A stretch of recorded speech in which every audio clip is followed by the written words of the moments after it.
Hi everyone, your local hipster here to talk to you about the latest Harry Styles LP, Fine Line. Harry Styles, former One Direction boy band member, who was kind of like the frontman of the group. He was one of the bigger names in One Direction, next to Liam Payne, who dropped a solo album last year. I'm not going to talk about that thing. That was a trash album. A horrible, horrible mess that, yes, sounds like the soundtrack to an Urban Outfitters or a Forever 21. Hollister too. But I digress. You also have Tomlinson, who's also putting out another solo album. You had Niall Horan, and then you had Zayn Malik, the first guy who left the group. Now One Direction is now on a hiatus. And this is, like I said, the sophomore release from one of those guys, Harry Styles. Probably the most prolific out of the five. Zayn has put out solo material, but it hasn't been stellar. And I do think that Harry Styles has a few songs that are actually pretty good. Some of them land on this album. I was going into this thing hopeful, expecting some good material, and luckily we got some good material on this thing, but that is not without a few shortcomings. I would be remiss if I didn't talk about the first album from Harry Styles back in 2017. It was Selftitled, which saw Harry Styles go in more of a pop rock direction and more of a glam rock and hard rock direction, still having elements of singer-songwriter music within these songs. However, I thought this album kind of lacked character. Kind of felt like a lot of run-of-the-mill hard rock you'd get from an artist like Harry Styles, who was trying to go down this route. It was passionate, it was sweet, but it wasn't memorable. The only song I remember off of that album is Sign of the Times, one of the singles to that album. And a couple of the singles leading up to this album weren't bad. I like the song Adore You. I think it's one of my favorites on this album. And the more I listen to Watermelon Sugar, the more the hook gets stuck in my brain.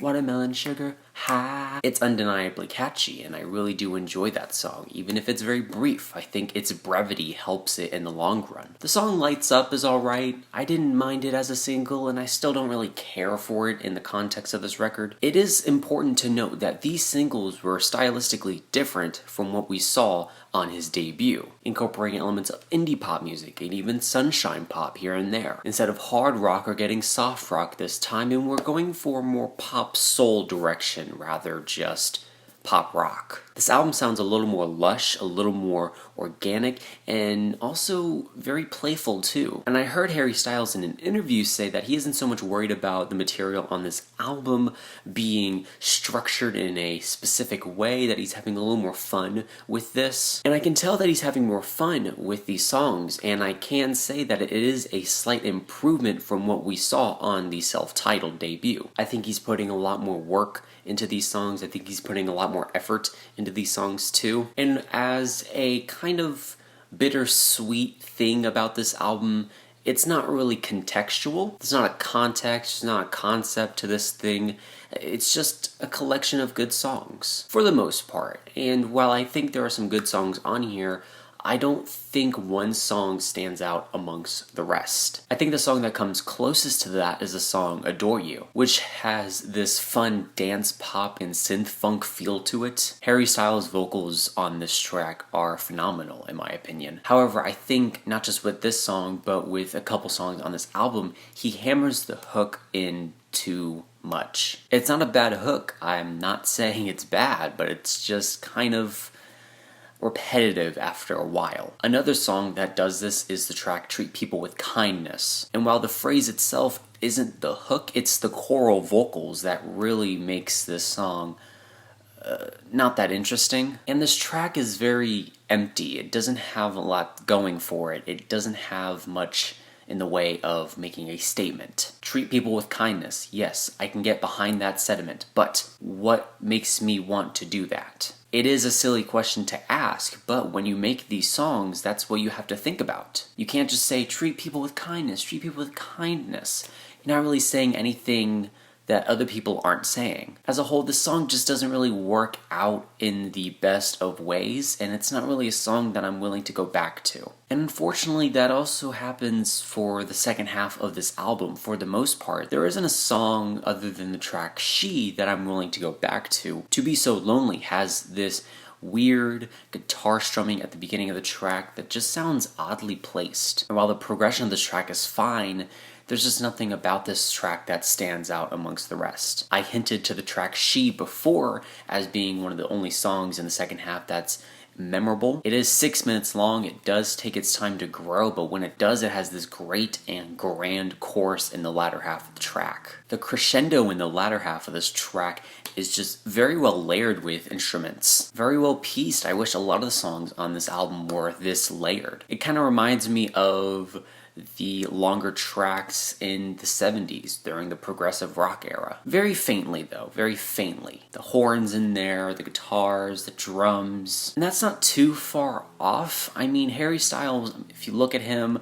he is trying to emulate those sounds of maybe a Queen, just the rock stars of their time, the 70s, the 80s, early 90s. While that's not a bad thing to chase, I just think he missed the mark by a couple decades. Look, I'm not saying that Harry Styles couldn't be a rock star or couldn't be the pop rock icon that he wants to be. It's just that he has to do a lot more to make his name memorable. And what he's doing on this album, yes, can lead to that, but it isn't anywhere near as memorable as a Queen song. It sounds like I'm going very harsh on this album. There are moments on here that I like. The song Falling, I think, is a beautiful piano-backed ballad. I like when Harry gets into his higher register on the chorus. I think Golden, while not one of my favorite songs on here, I think it kicks off the album pretty well. And overall, this isn't a bad album. It's a fine album. And I can tell Harry is being a little more adventurous with this album. It's 12 tracks, it's a little bit longer than his debut. I can tell he's having fun, he's growing as a musician, however, he has yet to make a statement as an artist. I am waiting for the day that happens, if that can happen. But if that doesn't happen, then Harry could easily be forgotten about within the next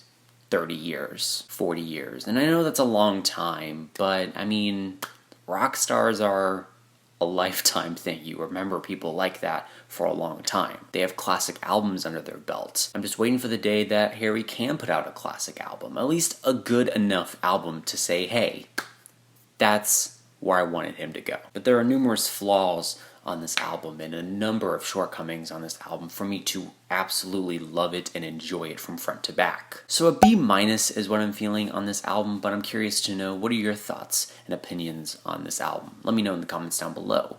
I hope you enjoyed. Leave a like, comment, share, do whatever you want. Let me know how I can improve future videos down below. And remember, this is only my opinion, because music is subjective.